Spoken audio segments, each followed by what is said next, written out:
Hot Imports Nights with none other than Andrew. Let me do that again. What up, guys? Tom here from Car Culture Australia. I'm at Hot Imports Night. I'm here with none other than Andrew and his PHAATBACK Hyundai. Andrew, mate, how you going? Yeah, great. Nice to meet you and love what you're doing with the stuff. So yeah, going good. Thanks, man. Now, I think I'm starting to really understand why this car is here at Hot Imports Night. It stands out like a sore thumb. Yeah. Can you please tell me what the hell is going on here with this car? Okay, well, I mean, aero-wise, obviously, we got the Sydney Composite splitter and rear wing. Then the livery, so Tiana Creative designed it, and Jez, standing over there, did the wrap. So I really just wanted to do something that wasn't the normal race car kind of livery and something that stood out a little more, and I think we kind of, hit it out of the park for it. What had to stand out when you were doing, I suppose, a wrap or a livery, I should say? Like what, other than it has to say Project Mu? I mean, yeah, so it's got to say Project Mu, so I'm an ambassador for them and racer industry, so that was the main thing. Yep. Obviously, we just wanted something that there's a lot of little details, so like behind there, it's got all the text taken from the Hyundai website, like all their blurbs and things like that. Keep Motorsport Fun, which is my catch line for Semi-Pro Motorsport, my company. So yeah, that was basically it. I was just like, said to Tiana, do whatever you like as long as it stands out and it's creative. I'm good with it, and that was what she came up with. So in terms of anything outside the wrap itself, look, I'm a bit of a sucker when it comes to carbon fiber, especially when it comes to aero and body kit modifications. What would you say is actually your favourite part on the outside of the car?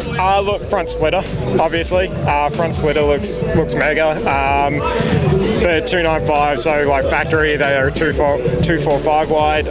My mate, Elite Motorsport Developments, Andrew Bloom, made us a custom set of flares, so we could fit the 18 by 10.5 Weds TC105s. We run a 295 on it, 265 on the rear. It's honestly a really simple car. Otherwise, it just looks like it's out there.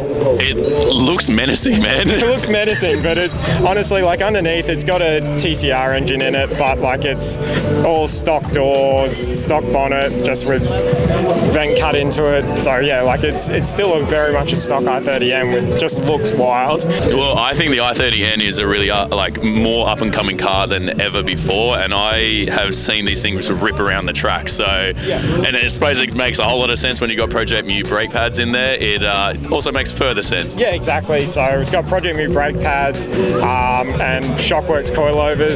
So Project Mu came to us about 3 or 4 months before World Time Attack, and we started working with them to develop a range of brake pads for the Hyundai market, and then they were just like, look, we're going to World Time Attack, and they wanted to get on board. So nice. Yeah. Can we get in the car? Yeah, go for it. Perfect. Yeah.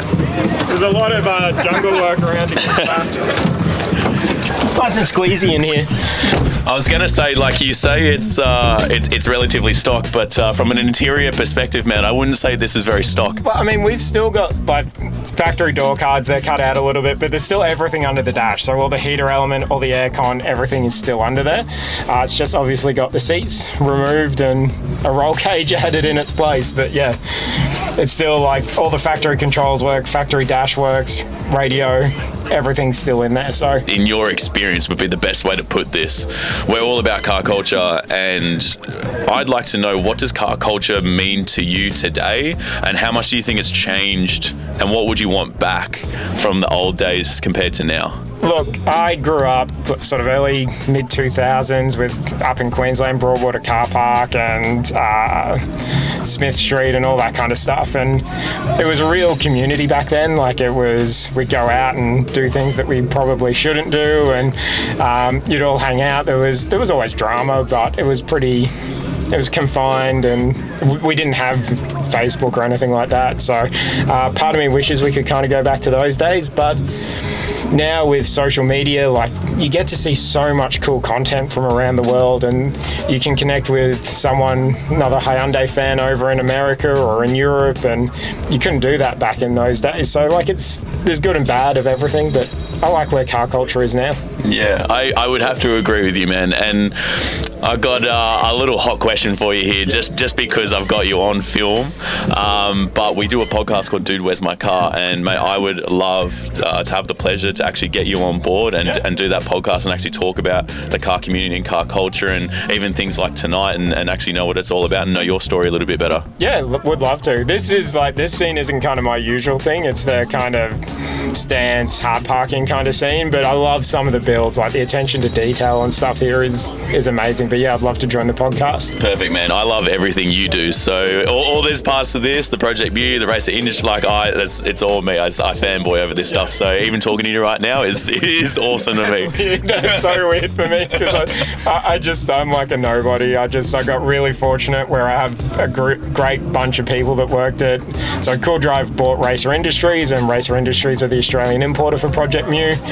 The guys there are just amazing. So Ben, who runs their Project Mu division, he's always listening, talking to customers, and yeah, just a great guy. He's one of the people I really love in the scene. Yeah, fantastic. Well, Andrew, mate, thank you so much for doing this interview, and I can't wait to talk to you more.